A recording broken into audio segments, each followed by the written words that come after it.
હે બા આ બધા દીવાહાનું વ્રત રે એનું કાંઈક તમને ખબર હોય તો કયો ને કઈ રીતે કરવાનું હોય? અરે મારી દીવાહાનું તો બહુ માતમ છે. દીવાહાનું વ્રત તો પરંપરાથી હાલ્યું આવે છે. દીવાહાના વ્રતમાં એમ છે જો વહેલા ઉઠવાનું, નાહવું, ધોવું, ભગવાનના ધૂપ દીપ કરી અને થાપણ કરાય, બાજર ઢળાય, માથે થાપણ કાપડ પથરાય, પછી ઘઉં ચોખા જે આપણી યથાશક્તિ હોય એના જ દેખાય. પછી એ વ્રતમાં જીવ્રતમાનું સ્થાપના કરાય. એ વ્રતમાં જીવ્રતમાની સ્થાપના કરીને માતાજીની દીવાબત્તી કરીને પગે લગાવીએ. મારી માં વ્રત કરવા વાળાને ધન ધાન દોલત મળે, માતાજી એ દીકરા દીકરીને આયુષ વધારે. અને આ વ્રતનું તો બહુ માતમ છે. આ વ્રત તો આદુ કાઢતા ગૌઠા કરતા આવે છે. અને આ વ્રત થોડુંક વહેમું છે જાગરણમાં.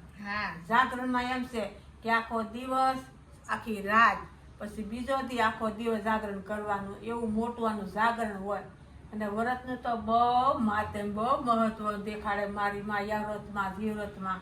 તમે કરેલું કે આ વ્રત? નહીં, મારા ગૌઠામાં આ વ્રત કરતા, પછી તેથી મેં નાન્યું વચ્યું તે બધા ડોહ્યું બધું વર્તલા કરે ને તે બધા પ્રસાદીને લોભે અમે તો બધું સોળીએ બધા જાય કે માં શું છે તે ગોરદાદા આવે પછી થાપણ કર્યું હોય અહીંયા વાર્તા કેવરાવે, વાર્તા સાંભળીએ અને પ્રસાદી લઈને અમે તો ધમણ મંગળ કરીએ. તો આ વ્રત હવે તો આ શ્રાવણ મહિનો આવશે એટલે એક પછી એક બધા વ્રત શરૂ. હા, જો અમારી દીવાહાનું વ્રત અને પેડવેથી પછી માં દશામાના દોરા એ વ્રત લે. આખો શ્રાવણ મહિનો વાર વર્તોલામાં જ તે. અને જેની યથાશક્તિ હોય, ભાગમાં હોય, ભોળાનાથની દયા હોય તો એકટાણા કરીએ. શ્રાવણ મહિનો તો બહુ જ છે ઓલો બહુ માતમ, બહુ મહત્વનો.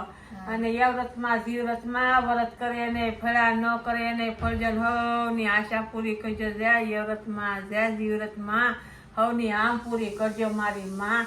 આ વ્રતનું તો બહુ માતમ છે મારી. તો જો આ બાએ વ્રતની એ વ્રતમાનું જીવ્રતમાનું કીધું એ પ્રમાણે જેને કરવું હોય એ કરી શકે આ વ્રત.